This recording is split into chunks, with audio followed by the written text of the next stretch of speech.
Kisah Nabi Soleh alaihi salam dan unta dari Allah. Apakah kalian masih ingat akan kisah kaum Ad yang hidup pada masa Nabi Hud alaihi salam? Mereka menempati daerah yang indah dan subur. Setelah Allah menurunkan azab, daerah itu pun hancur dan rata dengan tanah. Waktu terus berlalu. Saat ini, daerah itu telah kembali subur ditempati oleh kaum Samud. Sama seperti kaum Ad, kaum Samud juga dikaruniai banyak kelebihan. Mereka pandai dalam mengolah tanah pertanian dan peternakan. Setiap tahun, hasil panen mereka selalu melimpah. Semua ternak terawat dengan baik sehingga mampu menghasilkan daging dan susu yang banyak. Kehidupan mereka sungguh nyaman dan makmur. Ada satu kelebihan lagi yang diberikan oleh Allah SWT kepada kaum Samud, yaitu keahlian dalam memahat batu dan gunung-gunung. Mereka menyusun batu menjadi rumah yang sangat indah. Mereka juga mampu memahat gunung dan membentuknya menjadi gedung-gedung yang megah. Dengan keahlian yang istimewa ini, kaum Samud semakin makmur dan berjaya. Segala kenikmatan dan kelebihan itu membuat kaum Samud merasa sombong. Mereka bahkan berani menciptakan Tuhan. Mereka memahat patung-patung gagah dan rupawan di dinding dan di gunung-gunung, kemudian menyembahnya sebagai Tuhan.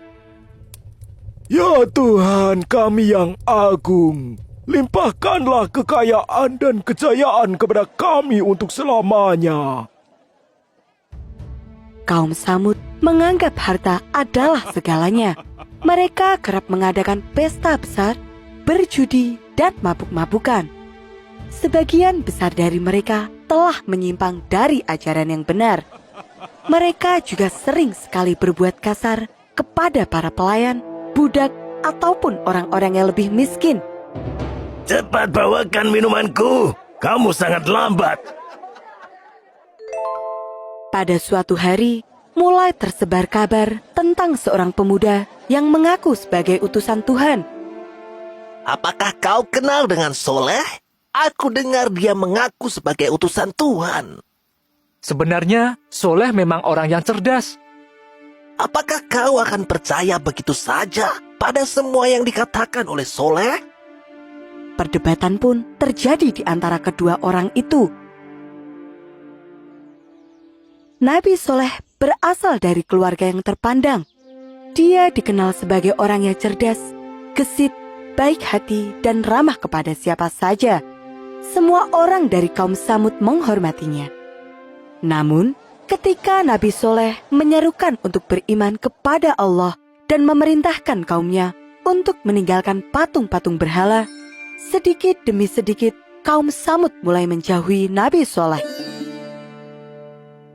Wahai kaumku, sembahlah Allah. Tidak ada Tuhan bagimu selain Dia.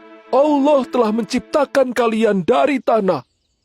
Berkali-kali Nabi Soleh menyerukan untuk beriman kepada Allah SWT.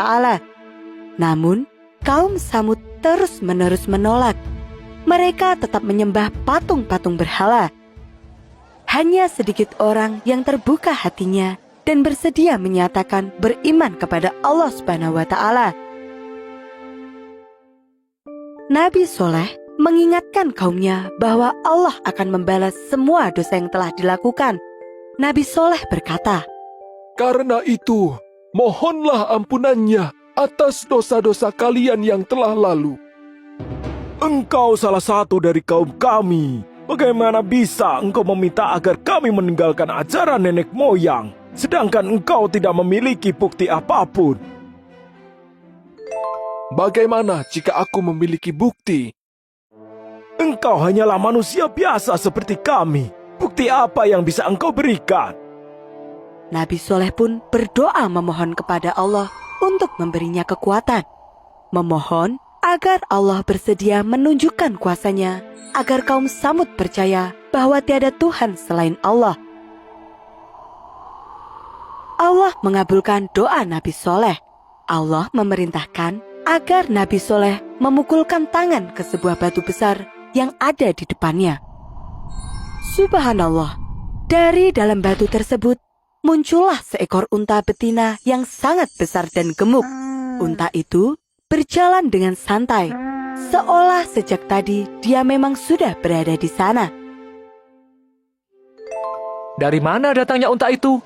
Mustahil ada unta yang muncul dari dalam batu. Wah, ini ajaib sekali. Berarti apa yang selama ini dikatakan olehnya memang benar. Dia benar-benar utusan Allah. Kaum Samud tertegun kagum pada apa yang mereka lihat. Mereka semua menjadi saksi atas kuasa Allah Subhanahu wa Ta'ala. Hai kaumku, inilah unta betina dari Allah, mukjizat yang menunjukkan kebenaran untuk kalian. Karena itu, biarkanlah unta ini makan. Nabi Soleh kemudian meninggalkan unta betina itu dan membiarkannya bebas bergerak kemana saja. Sebelum pergi, Nabi Soleh berkata bahwa siapa saja yang mengganggu unta itu akan mendapatkan hukuman dari Allah Subhanahu wa Ta'ala. Setelah peristiwa tersebut, sebagian dari kaum Samud mulai berubah pikiran. Mereka mendengarkan dakwah Nabi Soleh dengan baik dan menyatakan diri akan meninggalkan patung-patung berhala itu dan beriman hanya kepada Allah. Perubahan sikap masyarakat ini membuat para pemimpin kaum Samud merasa khawatir. Aku harus menghentikan dia sebelum pengikutnya bertambah banyak. Para pemimpin kaum Samud mengadakan pertemuan. Untuk menghentikan Nabi Soleh, mereka harus menghilangkan bukti mukjizatnya agar masyarakat tidak lagi berubah pikiran. Maka, mereka memutuskan untuk membunuh unta itu. Ada 2 pemuda yang bisa melaksanakan tugas penting ini. Mereka pasti mau menuruti perintahku. Kata Syahduk bin Imahya, salah satu wanita yang paling kaya. Syahduk bin Imahya mengutus 2 orang pemuda, yaitu Musyada bin Muharij dan Gudar. Kemudian, kedua orang ini mengajak 7 teman-teman mereka untuk membantu. Pada hari yang telah ditentukan, mereka pergi ke padang rumput. Lihat, unta itu menuju ke mata air. Begitu dia minum, aku akan melepaskan anak panahku. Kalian bersiaplah untuk membunuhnya begitu unta itu terjatuh. Panah dilepaskan dan tepat mengenai kaki si unta. Unta itu pun terjatuh.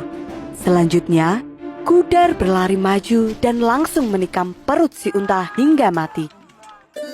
Setelah memastikan unta itu benar-benar mati, mereka pun bersorak gembira. Hore, tugas kita selesai. Nyonya Saduk pasti akan memberikan imbalan uang yang sangat banyak kepada kita.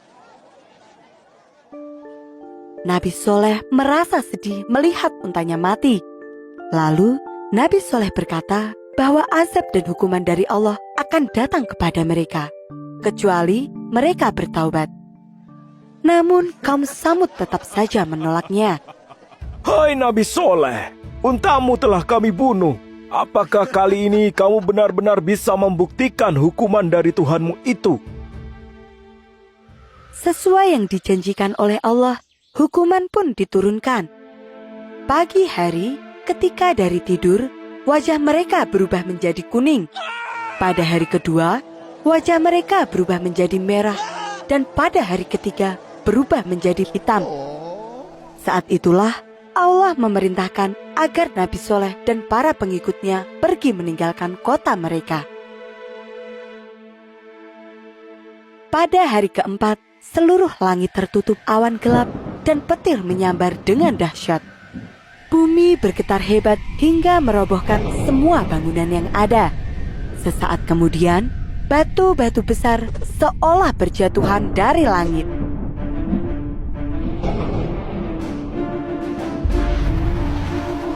Kota kaum Samud pun hancur tertimpa batu. Tidak ada seorang pun yang selamat di antara mereka. Nabi Soleh bersama para pengikutnya menuju Ramlah, sebuah tempat di Palestina. Beliau terus melanjutkan dakwahnya. tidak pernah berputus asa untuk mengajak umat manusia kembali ke agama yang benar dan menyelamatkan mereka semua dari godaan iblis yang masih terus berusaha menggoda manusia.